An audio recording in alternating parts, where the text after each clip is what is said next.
சோபி, உன் மாமி எங்க? ஆளைய காணும் காலையில இருந்து. ஆமா, எனக்கு மாமியானா அப்புறம் உனக்கு யாரு? உனக்கு மாமியா தானே? ஏதோ ஒண்ணு மாமியா கோமியான்னு காலையில இருந்து ஆளைய காணும். எங்க வச்சு? நல்லதுன்னு நினைச்சுக்கோ. இங்க இருந்தா எதையாவது நொயின்ட்டுக்கிட்டு இருக்கோம். ஆமா, நல்ல ஜாலியா இருக்குன்னு. நம்ம அம்மா வீட்டுல கூட இவ்வளவு ஜாலியா இருந்தது இல்ல. மாமியா வீட்டுனா நல்ல ஜாலியா இருக்கேன். நீ வேற சும்மா இருப்ப. எனத்தையாவது சொல்லாத. அந்த கிளவி வந்தானா நம்மள வேலை சொல்லியே கொள்ளுவா. இது என்னம்மா, இந்த 2 எருமை மட்டும் நல்லா படுத்து கிடக்குங்க. நம்ம வீட்டுல மட்டும் நம்ம அம்மா வந்து தெருவில் பெத்து போட்டாங்க போல, இதுல மட்டும் தங்கத்தட்டுல பெத்து போட்டுருப்பாங்க போல. சோபி, என்ன உங்க அக்கா வந்துட்டாங்க போல? ஏமா எருமை மாடுகளா, எந்திரிக்கமா, எந்திரிச்சு வேலையை பாருங்கம்மா. அந்த கிளவி வந்தானா என்னையா வைவா. அதுக்கு நாங்க ஒண்ணும் பண்ண முடியாது. உன் வேலை நீ பாரு, எங்க வேலையை நாங்க பாக்குறோம். எவ்வளவு ஒத்தரசா வேணா நீ இந்த இப்படி ஓரமா படுப்புல. ஆமா, இந்த இவளுக்கு இப்படி இருக்கும் போதெல்லாம் அந்த கிளவி வந்து பார்க்க மாட்டா. நம்ம எங்கேயாவது குத்த வச்சு உட்காந்துட்டோம்னா வந்துருவா. எங்க இருந்துதான் வருவானே தெரியாது, வயிறுக்குள்ளே வருவா. ஏமா, அது ஓட்டு சொல்லிக்கிட்டு அலையும். நீ ஓட்டு ஓரமா படு. எவ்வளவு நேரம் தான் வேலை பார்த்துட்டே இருப்ப? நீ மனுஷி தானே, கை காலெல்லாம் ஒடிஞ்சு செத்து போறியா? ஒழுங்கா படு. இப்படி உசுப்பேத்தி உடம்பு ரணகலமா வைக்கிறாளுங்க. ஏண்டி அறிவு வெட்டவளே, நீ இப்படி மிதிக்கிறதா எனக்கு கீழே படுக்க சொன்னியாடி? ஒத்தரசா நீ தானா? நான் ஏதோ விளக்கமாறு கீழே கிடக்கணும்னு நினைச்சேன். இதுக்குதான் இந்த இவளுக்கு சொன்னோன்னு எதுவும் செய்யக்கூடாது. இவளுக்கு பேச்ச கேட்டோம்னா நம்ம இப்படிதான் பண்ணுவாளுங்க. இது என்னமா, இது நடக்கிற வழியில இப்படி கீழே போட்டு வச்சிருக்காளுங்க. மிதிச்சு கீழே விழுந்தா என்ன ஆகுறது? 3 எருமை இருந்து என்ன செய்யறாளுன்னு தெரியல.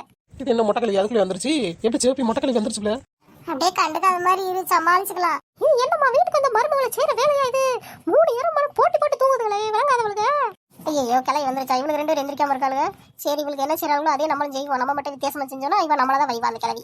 ஏண்டி, வீட்டுல ஆள் 10 நிமிஷம் காணும்னா உடனே உங்க வேலையை பார்க்க ஆரம்பிச்சிருதுன்னு எந்திரிங்க. 3 எருமை மாடுகளும் நீ ஓட்டுக்கு கத்துக்கிட்டே இரு. மொட்டை கிளவி காது கேட்காது. அந்த சின்ன 2 எருமை மாடுகளுக்கு தான் காது ஏற்கனவே. என் பெரிய எருமை மாடு ஒத்தரோசா எந்திரிடி. அது என்னமாமா, அந்த கிளவிக்கு என்னை கண்டா மட்டும் எப்படிதான் இருக்குன்னு தெரியல. ஒருத்தையும் காதுல வாங்க மாட்டேங்கிறாங்களே, இவங்களெல்லாம் என்ன செய்ய? எங்க போச்சு மொட்டை கிளவி? அழக்கணும். வரும் யார்ட்டையா 2 கொளுத்தி போட போயிருக்கோம். என் மருமவ அப்படி செய்யறா இப்படி செய்யறான்னு. அது போற வேகத்தை பார்த்தா என்ன நடக்க போகுதுன்னு எனக்கே தெரியலையே. இந்த 2 சிறுக்கையில நம்பி நம்ம மட்டும் கீழே படுத்தாச்சு. ஒரு பிரச்சனைனா இவங்க 2 பேரும் சேர்ந்துக்கிட்டு ஓடிடுவாங்க. இந்த கிளவி நம்மளதான் அதுன்னு சொல்லி திட்டுவாளே, என்ன செய்ய போறேன்னு தெரியலையே. இவ்வளவு சோப்பி கையில கத்தியோட வருதுல. ஏனி, இப்ப ஒழுங்கா மரியாதையா 3 பேர் எந்திரிச்சிருங்க, இல்ல கத்தி வச்சே வெட்டி போட்டுரு மாத்துக்கோங்க. அடா வாங்க. எப்போ நீங்க ஊர்ல இருந்து? என்னத்த, கறிக்கடையில வேலைக்கு சேர்ந்துட்டீங்களா?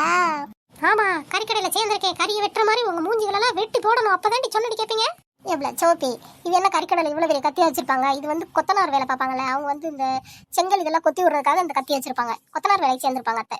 ஆமா, கறிக்கடை கொத்தனார் வேலை. அடுத்து எலும்பி, நீ உன் பங்குக்கு ஏதாவது சொல்லுடி. எனக்கு வந்து என்ன தோணுதுன்னா, இந்த கத்தி எங்கேயாவது கீழே கிடந்திருக்கும். நீங்க என்ன நினைச்சிருப்பீங்க? தூக்கி பழைய இரும்பு கடையில போட்டோம்னா நல்ல வேலைக்கு போவோம்னு சொல்லி திருடிட்டு வந்திருப்பீங்க. கரெக்டா? ஏடி, நான் ஜெயிலுக்கு போனாலும் பரவாயில்லடி, உங்க 3 பேரையும் கொண்டு போட்டுட்டு ஜெயிலுக்கு போறேன்டி. அதுக்கேன் இவ்வளவு தூரம் கஷ்டப்படுறீங்க? வாங்க, நான் கையோட கூட்டிட்டு போறேன் உங்களை. நாங்க போலீஸ்கார தெரிஞ்சவர் தான், சொல்லி உள்ள விட்டுறேன். உள்ள போய் ஜெயில உட்காந்து போங்க. எங்க வீட்டு பக்கம் வாங்க. எங்க வீட்டு பக்கம் ஒரு ஜெயில் இருக்கு. அவர் வந்து நம்மளுக்கு சொந்தக்காரர் தான். சொல்லிட்டு உள்ள ஜெயில விட்டோம்னு வச்சுக்கோங்களேன், சாப்பாடு கூட உங்களுக்கு கொடுக்க மாட்டாரு, நல்லா பாத்துக்குவாரு. ஏமா 2 பேரும் சேர்ந்து அத்தை இந்த பாடுபடுத்துறீங்க? ரொம்ப நடிக்காதே ஒத்தரசா. இவளுக்கு 2 பேருக்கு சொல்லி கொடுக்கறதே நீ தாண்டி. கிழவிக்கு நைட்டு எப்படிதான் தூக்கம் வரும்னு தெரியல. இனியாரும் நம்மளை ஏதாவது சொல்லிக்கிட்டே அலைகிறா. இவளுக்கு 2 பேர் பேசுறாளு, அதெல்லாம் என்னன்னு கேட்க மாட்டேங்க. நம்ம ஏதாவது சொன்னா மட்டும் வேமா வந்துடுறா. ஏமா, இங்க 3 பேர் வரட்டும். 3 பேர்த்தையும் சொல்லி உங்க 3 பேரும் உங்க வீட்டுல கொண்டு போய் விட சொல்லிடுறேன்டி. அத்தை, அப்ப நாங்க அதான் சொல்றோம். ஏன் கஷ்டப்படுறீங்க? இந்த வேலையில நாங்களே பாத்துக்கிறோம். நாங்க வீட்டுக்கு தானே போனோம், போயிட்டு வந்துடுறோம். செலவுக்கு மட்டும் ஒரு 100 ஆள் கொடுத்துருங்க. எவ்வளவு சோப்பி 100 ரூபா கேட்கறேன்? எப்படி பார்த்தோம்? இங்க இருந்து பஸ்ஸுக்கு போறதுக்கே 50 ரூபா ஆகும். அது போக நம்ம ஏதாவது திம்போம், அப்புறம் அங்க போய் சுத்தி பார்க்கணும். 1000 ரூபா கொடுத்துருங்க 3 பேத்துக்கும். வேற என்னமா வேணும் சொல்லுங்க, கூச்சப்படாம கேளுங்க. ஏத்த, அப்படியே நான் அந்த முக்கில் ஒரு சேலை கடை பார்த்தேன். சேலை நல்லா இருந்துச்சு. நான் இந்த ஒரே சேலையே வந்ததுலேருந்து ரொம்ப நாளாக கேட்டுக்கிட்டே இருக்கேனா, அது வேற சேலை வாங்குவோம்னு நினைச்சேன். அதுக்கு ஒரு 2000 ரூபா மட்டும் கொடுத்துருங்க. உங்களெல்லாம் எழுப்பி விட்டு தப்படி. நீங்க தூங்கும்போது அப்படியே கல்லை தூக்கி மண்டையில போட்டுருக்கணும். 3 பேர் மண்டையை உடஞ்சிருக்கும் நேரம்.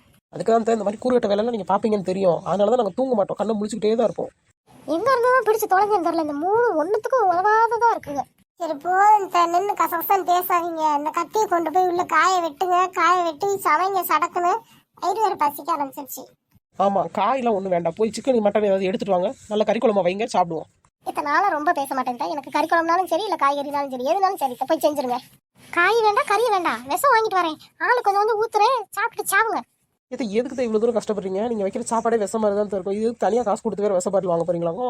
ஏடி, நீங்க ரொம்ப பேசுறீங்கடி. இந்த வீட்டுல நான் இல்லடி, இனிமேல் நான் எங்க அம்மா வீட்டுக்கு போறேன்டி. எவ்வளவு உத்தரசா, கொஞ்சம் நாண்டுக்கும் அத்தை தான் கோச்சிட்டு போறாங்களா? கொஞ்சம் நேரம் குறுக்கு கீழே போடுவோம். வலிவிடு. எவ்வளவு வலி விடுப்பில உத்தரசா, தள்ளிக்கோ வாங்கிட்டு நான் தூங்க போறேன். இவளுக்கு என்னம்மா, நம்ம என்ன பேசினாலும் ஒரு இதாவே காதுல வாங்கி தொலை மாட்டேங்கிறாளுங்க. சை.